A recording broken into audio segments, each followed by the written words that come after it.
Good morning and welcome to Coffee Talk. I'm Carol and this is Lisa. Good morning. In today's topic, we're going to explain to you what our soulful but controllable foods are.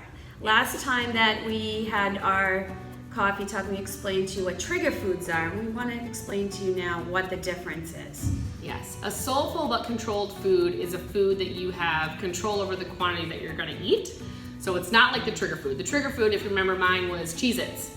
So again, somebody brought me some Cheez-Its into my house and I was having a nice hearty vegetable soup and I ended up taking those Cheez-Its, putting them in my soup. I ate it all. I ate all the Cheez-Its because that is a trigger food. I don't have control over it. But something that is a soulful but controlled food, I can have a portion, I can move on afterwards, and it really fuels your soul. It feels good to eat it. It's comforting. You like the taste. It might not have a lot of nutritional value, but you find that it makes you feel good, which is great to have. Coming up next, our trainers will be giving you our soulful but controllable foods.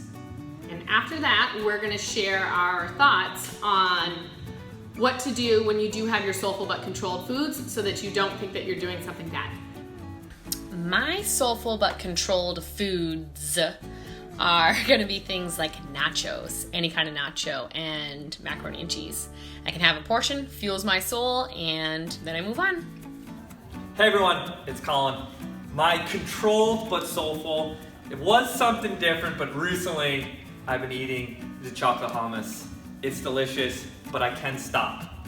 But it does hit me in the heart and it makes me feel really good. So there you go, give it a shot. Don't eat the whole bucket, and we'll see you next time. My soulful food is pancakes. I love pancakes with maple syrup. Once a month, me and my family will go to IHOP, and I eat a huge stack of them. After my last triathlon, I ate my body weight in pancakes. Seriously, the waitress thought I was crazy, but nobody was going to stop me at that point.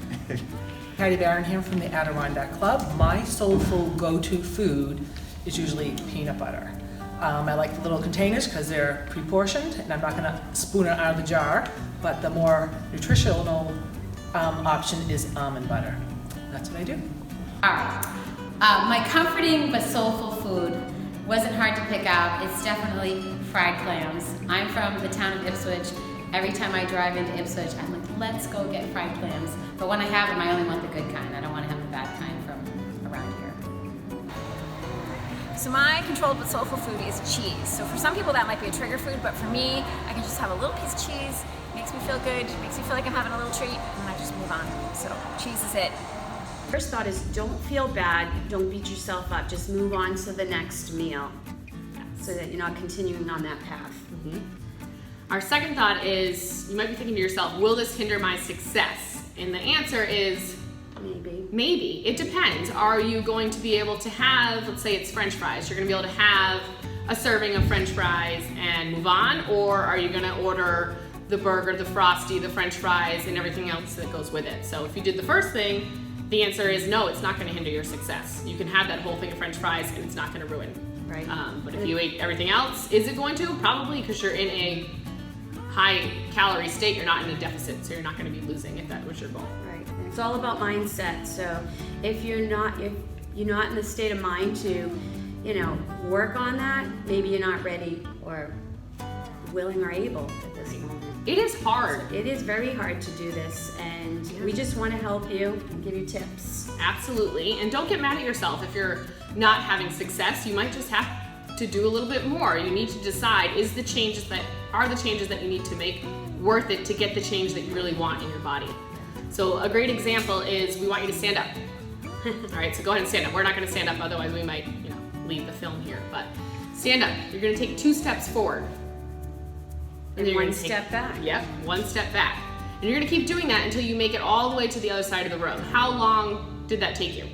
It took longer than it should have, right? You should just be able to start at one wall and walk to the other. That's kind of what it's like with nutrition, because it's hard, it's very gray and can be confusing, but if you keep taking 2 steps forward and you're like, I'm doing great, but you're trying to be perfect, and then you take that 1 step back, you're going to take longer than you should to get there.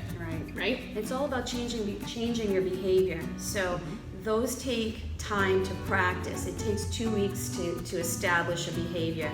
And once you do, then you can move on to a new behavior and work on that. Yes, that's So a that- great point. It yeah. takes practice. Takes a lot of Like anything else. practice. It's not easy, it's hard.